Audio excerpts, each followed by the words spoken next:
In March this year, Resting Babazi, a mother of two, had a near-death experience that left her suffering from anxiety and trauma for 6 weeks. 36 weeks pregnant, Babazi was discovered to have placenta previa grade 4, a condition in which a mother's placenta lies over her cervix. She was hospitalized with a uterus rupture and internal bleeding and had to undergo an emergency C-section to save the baby. As the baby fought for his life, Babazi suffered a cardiac arrest and was placed on life support in the intensive care unit ICU.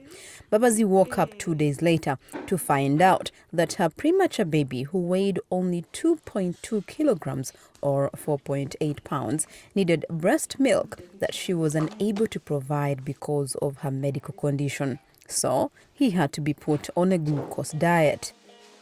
And later, he was given powdered milk, but unfortunately, he faced a condition called NEC stage 1, whereby he wouldn't digest the powdered milk well.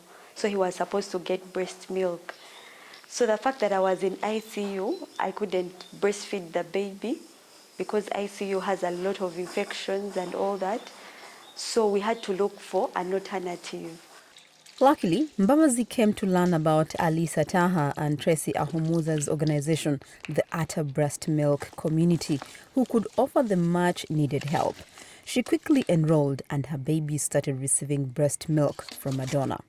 Atta Breast Milk Community was started in 2021 by a mother whose newborn baby girl underwent surgery immediately after birth. 3 days later, the baby passed away, leaving a grieving mother with full breasts. Rachel Akuguziwe is the administrator at Atta Breast Milk Community. Because she had a supply, she asks the doctors, where do I put the milk? They told her, all we can do for you is to give you tablets to dry it up. She's like, but you see, I needed it. There should be a mother or so, a baby who needs the breast milk. Akuguziwe says the breast milk comes from mothers who have babies from newborns to 6 months old. She says before accepting women who are willing to donate their breast milk, the organization administers a blood test to exclude those with tattoos or who do drugs. The blood work that we do, we check for HIV, we check for hepatitis, we check for syphilis, we check for CMV.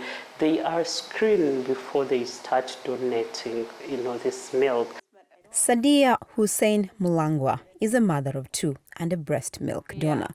She says after giving birth to her first child, she didn't produce enough breast milk and had to initially keep her newborn on formula milk. When she returned to the hospital a few days later to get her baby treated, a nurse taught her how to position her baby during breastfeeding.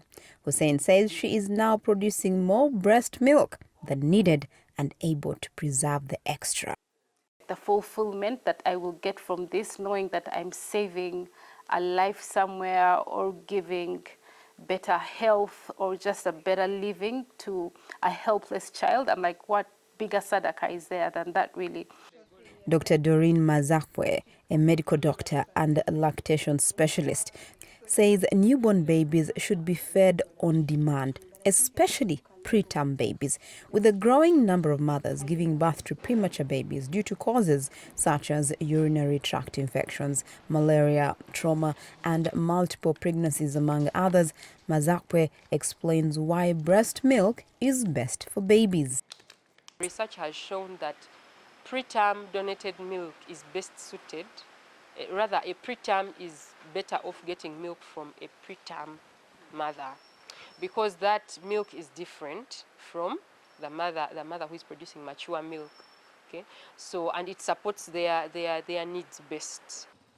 Despite high demand, low supply, limited capacity and limited funding, the Atta Breast Milk Community has, in the past 3 years, managed to save the lives of over 450 babies, providing 650 litres of milk from close to 200 donors. As the demand for what's dubbed the liquid gold increases, the Atta Breast Milk Community is calling on more mothers and the public to support the cause despite myths and misinformation on milk sharing. Halima Athmani for VOA News, Kampala, Uganda.